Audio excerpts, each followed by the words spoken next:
had the advantage of being first to market. I mean, that was huge. Being the first double wall vacuum insulated bottle, people had seen, they're going, wow, this is like voodoo. This is like black magic. I don't know what it is, but this is cool. We want this. If I have a passion for something, I'm going to do it, whether I make money or I don't. And if I can help people, if I can help do good and do better, if I can help the environment and the planet, that's what I want to do. And I really enjoy working with people. I really enjoy helping businesses grow. And I'm not making trillions of dollars doing it, but I'm having a great time. The following podcast is brought to you by Thryv.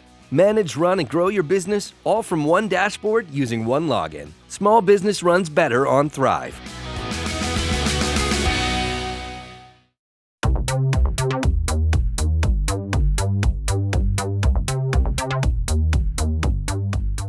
Hey, this is Gordon Henry at Winning on Main Street. Normally on this show, our guests run or advise small businesses, but this week we're bringing you something a little different, someone whose little startup became pretty big, really big, in fact.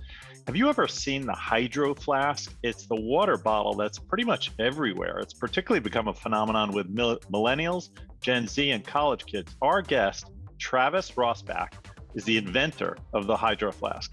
How and why Travis invented Hydro Flask, how Travis's bottle became a global phenomenon, and Travis's own entrepreneurial journey is the subject of this week's show. What should you, our listeners, get out of this episode?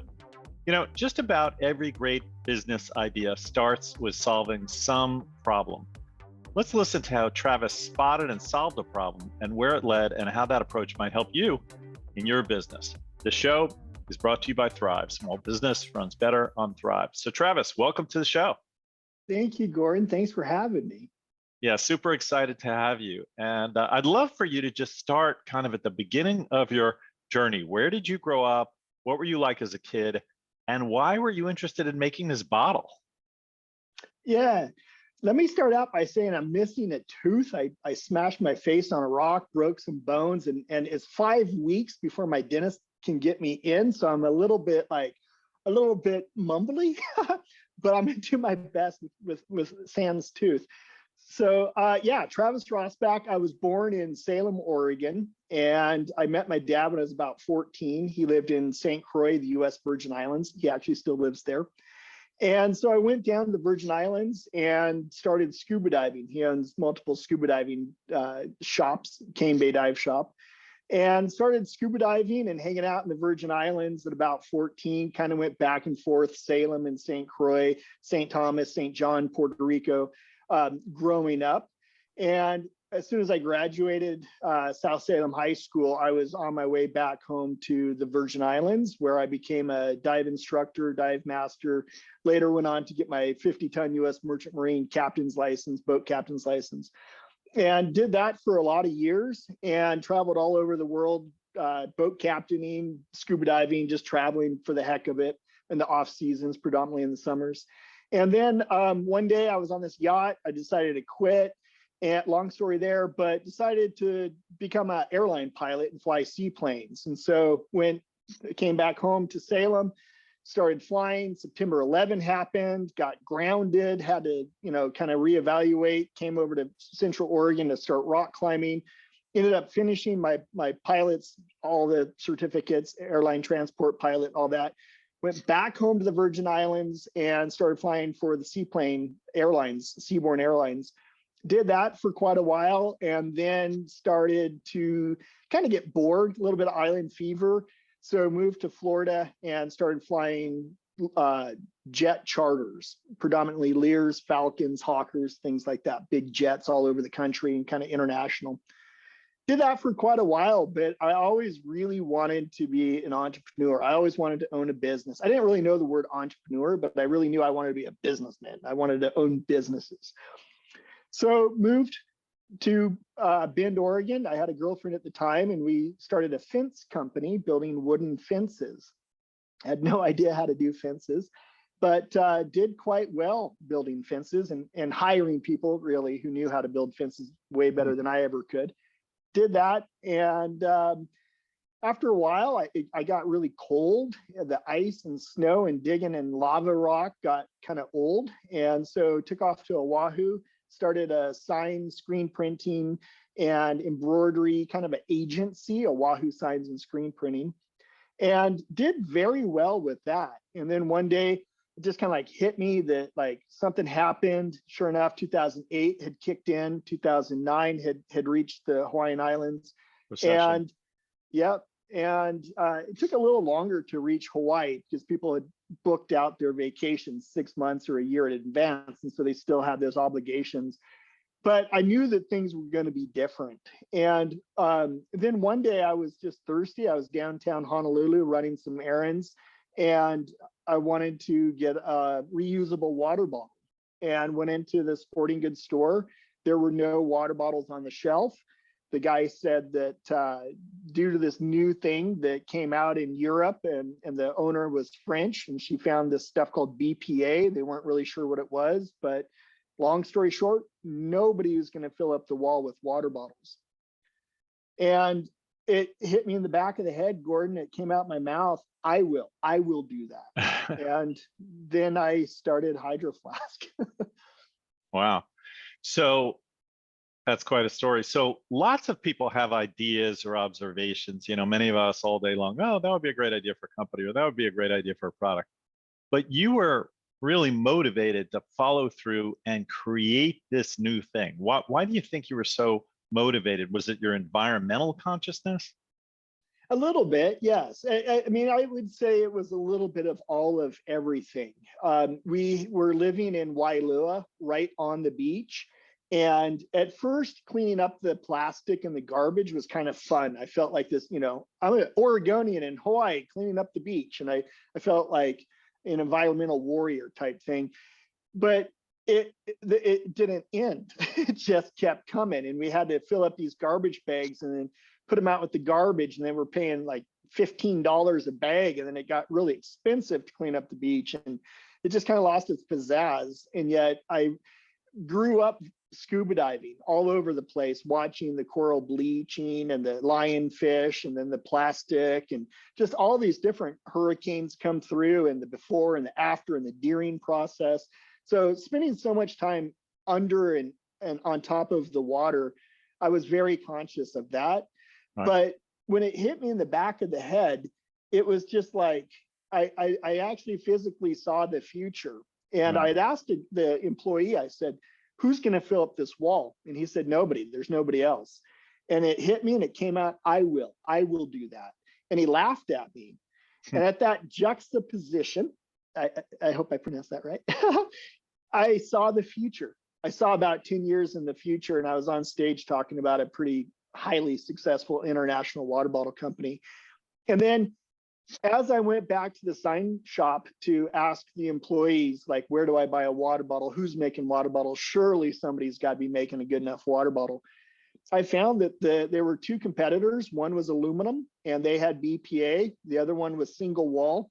And I would drink out of it, and it would dribble down my shirt. It just wasn't ergonomically correct. And I'd put it on the beach, go surf, come back.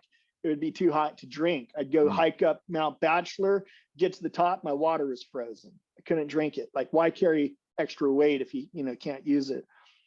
So that's, those were kind of the big reasons. And with the 2008, 2009 approaching, it was time to really start looking at like something else entirely anyway. Right. So the timing was good. And we should mention here, I understand you had a girlfriend at the time, Cindy Morrison. She was kind of part of this with you at the beginning, right? She was, yeah. She helped with a lot of the bookkeeping in the early days, helping getting the business registered, things like that, the legal aspects of it. Okay, understand. So tell us now, let's get into the making of Hydro Flask. So why did you call it Hydro Flask, and explain the logo? The logo was kind of a unique thing too, huh?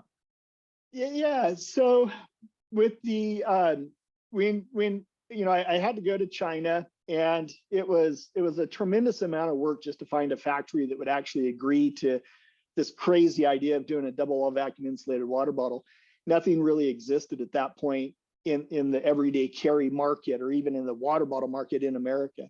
And so once I finally found a factory that would say yes, we had samples coming, and they were going to screen print the logo on, and we didn't have a logo because we didn't have a name. So we had brainstorming sessions with all of our friends, all of our family, all of our Ohana and neighbors and everybody we knew. And my brother came up with Hydro Flask. I was like, no, I don't like the word flask. It reminds me of whiskey. I don't drink whiskey. Yuck. No. Burnside Bridge. No. And finally, the factory was like, hey, man, we need a logo. We need a name. What do we put on it? All right, how about Hydro Flask? But we're going to change it later. And so we put Hydro Flask on it. We got on Corel Draw. We came up with this wave and just real simple Corel Draw logo that Cindy and I came up with. Cindy did a lot of the initial original wave pattern. And we did that and got the samples, and we took it around to everybody we could get a photograph with. And they loved the name. They loved the bottle. They loved the name. And so, yeah, that was the name. Later, it was much later, a couple of years later, we were in Bend, and we had a big, fancy marketing company, stupid, ridiculous, expensive marketing company. And they said, nope, we don't like your logo. It's just too homemade. We got to change it. Okay, fine, granted, it is homemade, literally. We'll redo it. And they came with about 25 different options.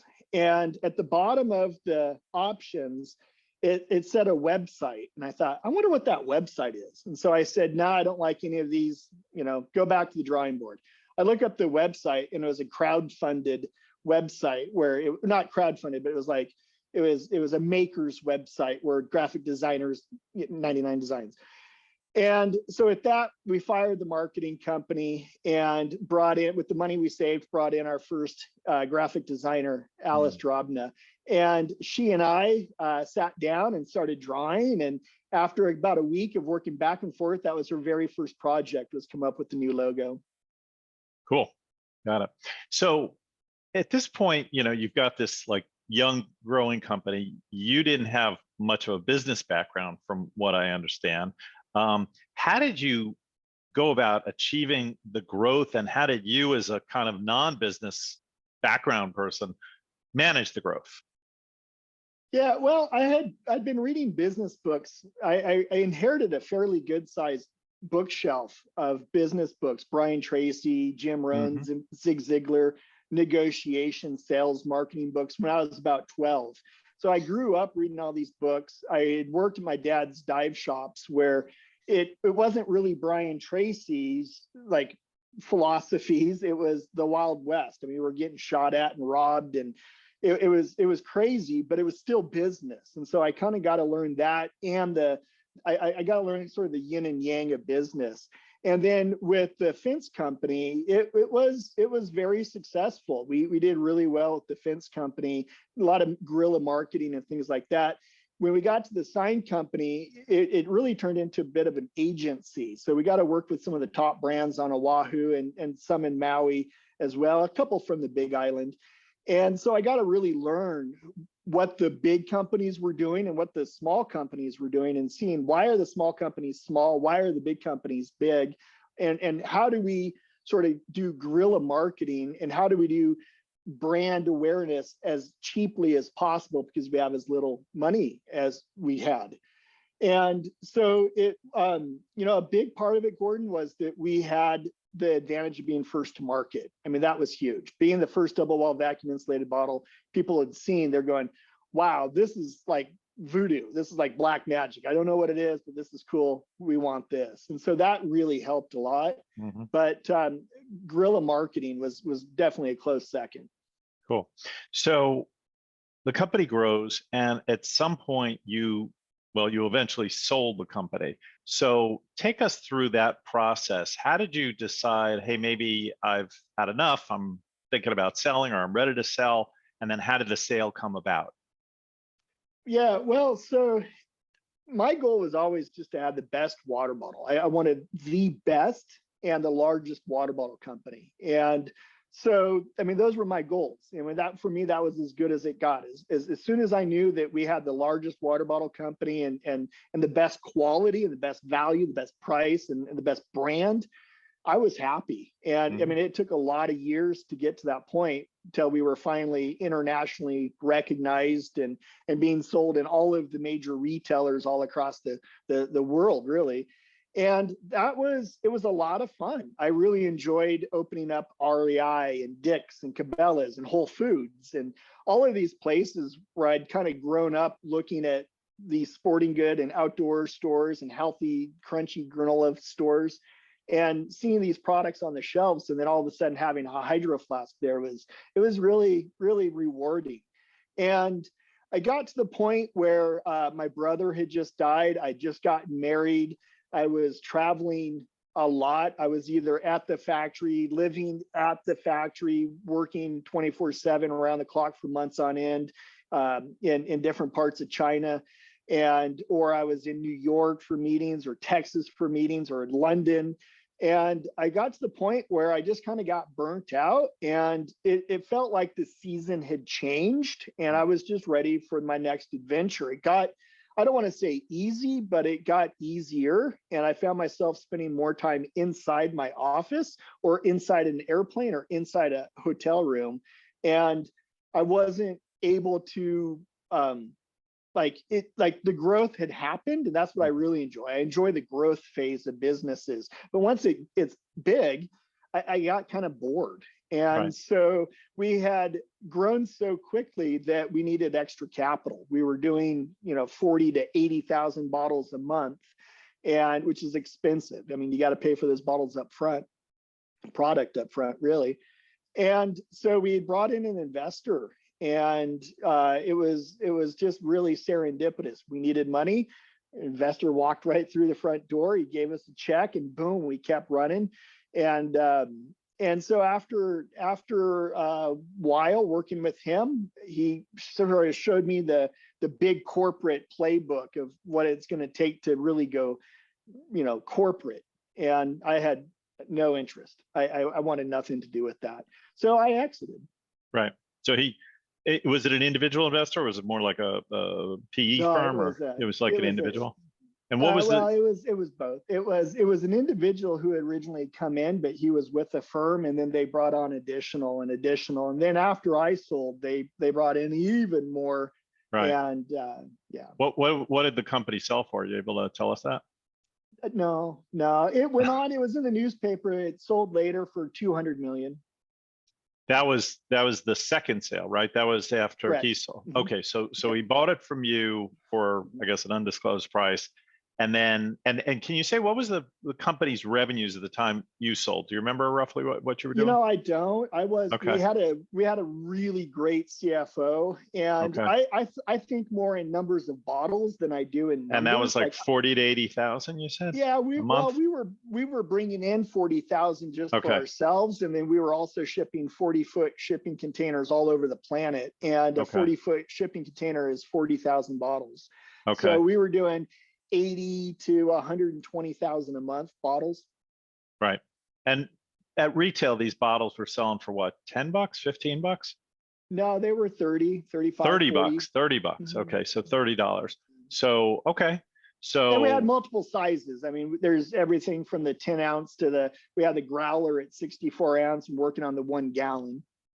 Okay. So 40,000 bottles, $30. So that's $1.2 million a month. That sounds like, at least. And you said 40 to 80. So yeah. That we were bringing in house. Yeah. Right. And we moved to a third-party logistics company, and we just kept blowing the walls out of the 3PL. We just kept growing and growing and growing, taking over additional buildings because the growth, we were 600% a quarter.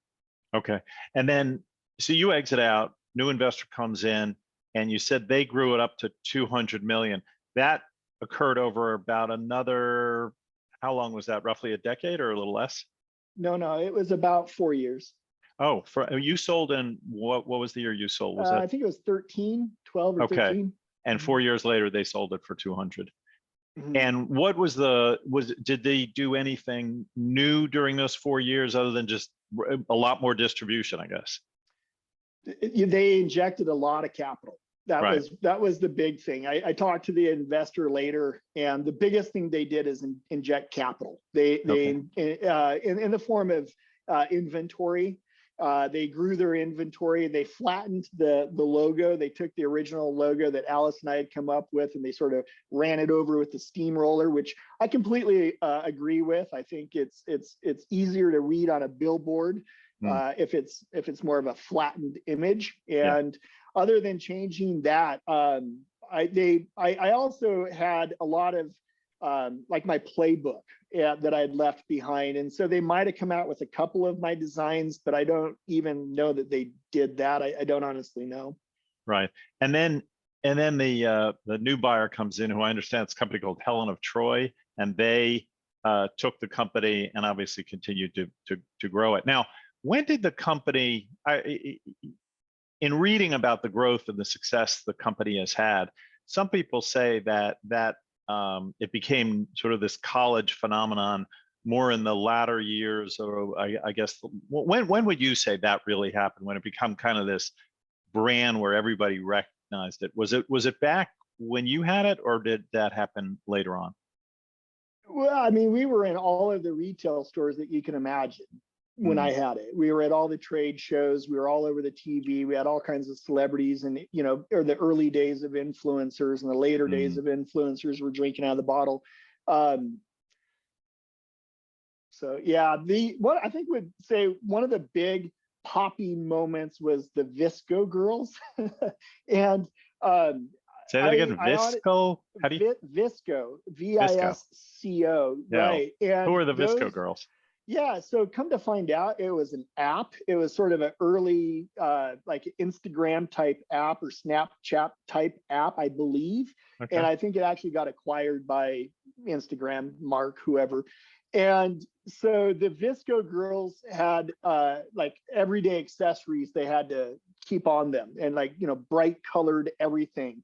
And so when Hydro Flask sort of, a couple of the VSCO girls kind of went, oh golly, what's it called? Viral. Some of the VSCO girls went viral. And so Hydro Flask started making more of the VSCO girl type colors. That had a huge impact. And that really helped. And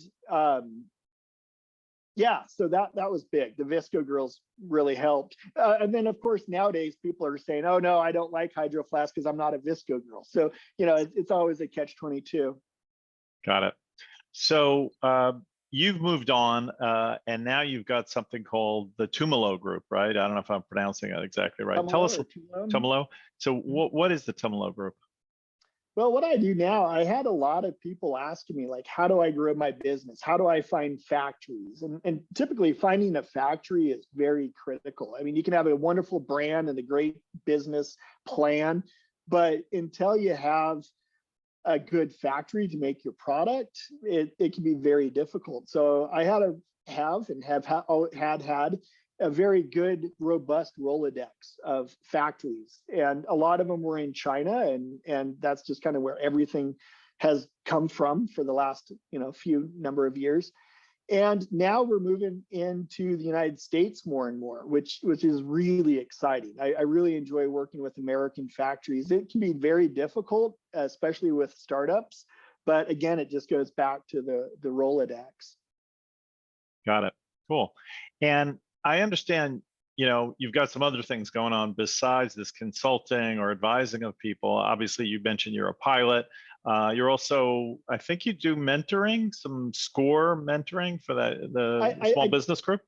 I did for a number of years. I stopped doing that. Okay. I stopped doing that when I would meet with somebody for coffee, and we would order 2 cups of coffee, and they would look to me to pay. And I'd think, wait a second, you're getting free advice, you're taking up my time, and you're not even buying me a coffee. Like, I will work for free coffee, but if I have to pay for the coffee, I'm not going to do that anymore. And unfortunately, with that organization, the clientele, they really wanted to meet the Hydro Flask guy. And sometimes they'd come with these just ridiculously stupid ideas that weren't even really business ideas. They just wanted to drink coffee with me on my dime. Right. I'm like, no. Okay.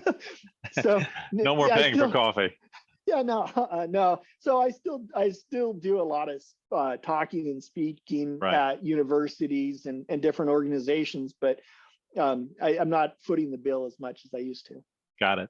So, as you look back on this whole experience, what would you say is your advice to entrepreneurs who relate to your story and sort of see themselves, following in your footsteps?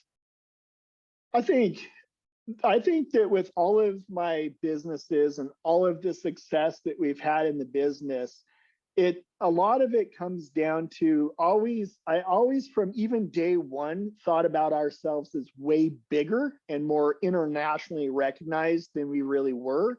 And we always sort of carried ourselves and portrayed ourselves with that knowing that someday we will be the best fence company in all of Central Oregon, or we will be the number one sign company in the Hawaiian Islands, or the biggest water bottle brand in the world. And I think I don't really like the term fake it till you make it, but it's along those lines. And yet it's have confidence that it can happen, because I really believe that if you act boldly, unseen forces will come to your aid. And I think another thing that really helped with Hydro Flask was I learned from Coca-Cola. It's kind of kind of an odd thing, but it's called market to the grave. And nowadays, to be politically correct, we're supposed to say market to the gray, but I still prefer grave. If you can get those young kids drinking your sugar water, they're going to be old people when they're still drinking your sugar water. So if you can get them hooked at a young age, by the time they're old, they're still going to be drinking. And so I really wanted to cater to the children and the young families at Hydro Flask. And sure enough, those young kids grew up. They became college kids. Those college kids became VSCO girls. Those VSCO girls are now VSCO moms. And those VSCO moms are still buying the product for their VSCO kids. And they may not have the word VSCO there, but you see what I'm saying with the cradle to the grave. You seem a little like an unlikely capitalist to me. You're an environmentalist. You're into things like, from what I understand, yoga and meditation. You mentioned all the stuff you do out on the beach, the water, but you have an instinctual bent for capitalism. Do you see any contradiction there, or that seems pretty normal? No, I think capitalist is something that I would not ever put in my CV. I don't, if I had 100 things to write, who is Travis? I think that capitalist might be 101.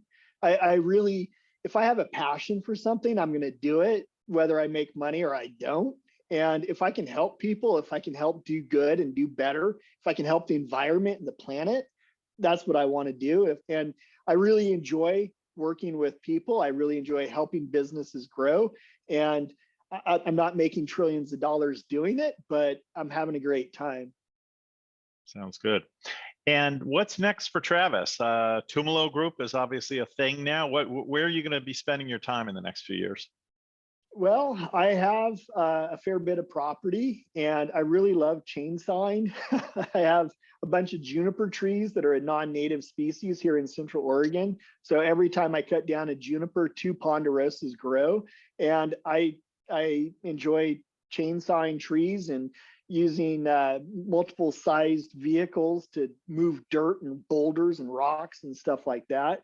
But I'm not done. I still have something else I really want to be doing. I just haven't quite found what it is, but I know it's going to hit me in the back of the head. It's going to come out my mouth, and boom, I'm off and running doing that. So I'm still kind of open, but for now, I really enjoy doing the Tumalo Group. It's coming easier and easier. We're creating more and more systems to implement a more smooth factory finding experience and growing of brands. And so I don't see myself stopping the Tumalo Group. I just see myself starting something more later.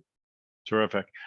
So as we close out here, if somebody out there listening is interested in finding more about you and specifically about the Tumalo Group and how they could become a client, where should they go?